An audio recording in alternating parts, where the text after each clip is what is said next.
miss the story, because I hope that today my story touches, I know more than one person in here is probably going through or has been through what I'm about to share with every single one of you.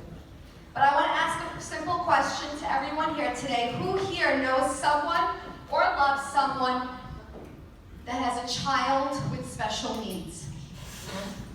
Wow. Just as bad as the States. I have an 11-year-old boy who I have had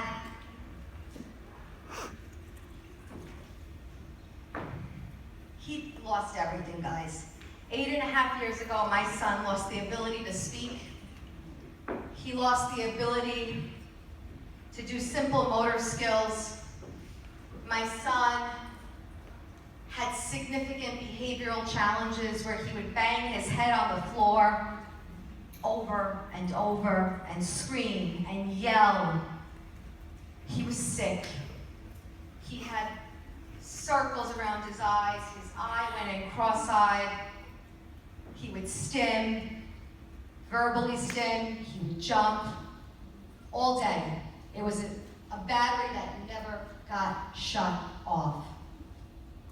And I remember asking the professionals, what can I do to help my son? There's something very wrong with him. And of course, they had suggested heavy meds and putting a helmet on him so that he wouldn't harm himself. So I decided to take things into my own hands. I didn't have a very good experience working with the doctors and professionals in this field. And I decided to take things into my own hands, and I quickly found some mom on Facebook talking about how she has helped her son significantly with just diet change. And I thought, you know what, I've got nothing to lose. So we went on a very strict, clean, vegan diet. We then started seeing holistic doctors. Then we started to see a biomedical doctor. I was giving my son methylated B12 shots every night for 2 years. And then we decided to try the hyperbaric chamber. And if you know anything about hyperbaric chambers, they are not cheap. So we did one dive. He didn't want to sit in there. He was a young boy. Sensory processing was really severe. He just couldn't calm his body down. It was very difficult for him. And also, it's very expensive. It was about $8,000 for 80 hours, 80 dives. So I was like, I can't do it. So we saw some changes with everything that we did, but nothing significant.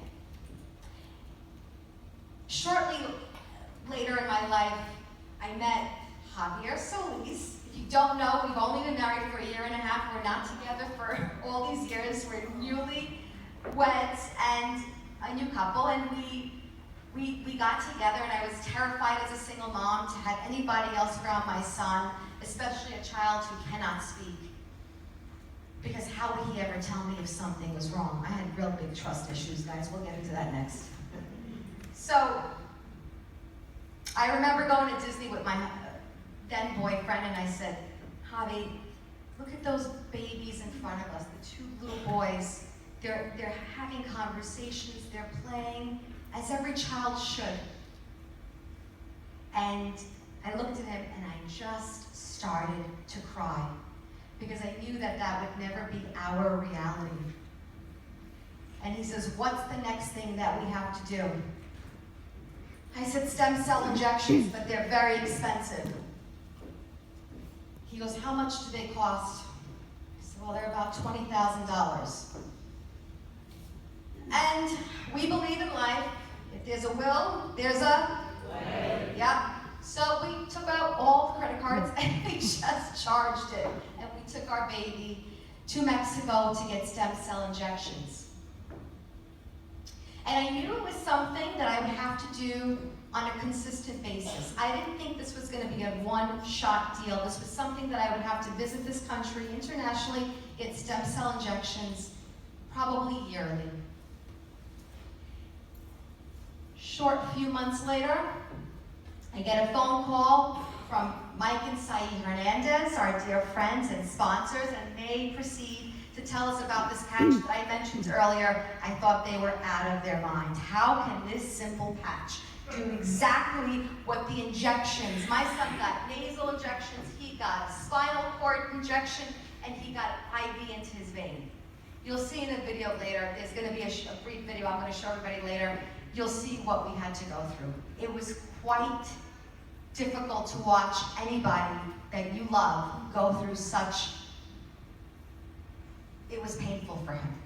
And I was terrified because here I am in another country injecting my son's spinal cord with a pediatric needle with stem cells in there and putting him to sleep. I mean, let's be real. If anything happened in Mexico, who's liable?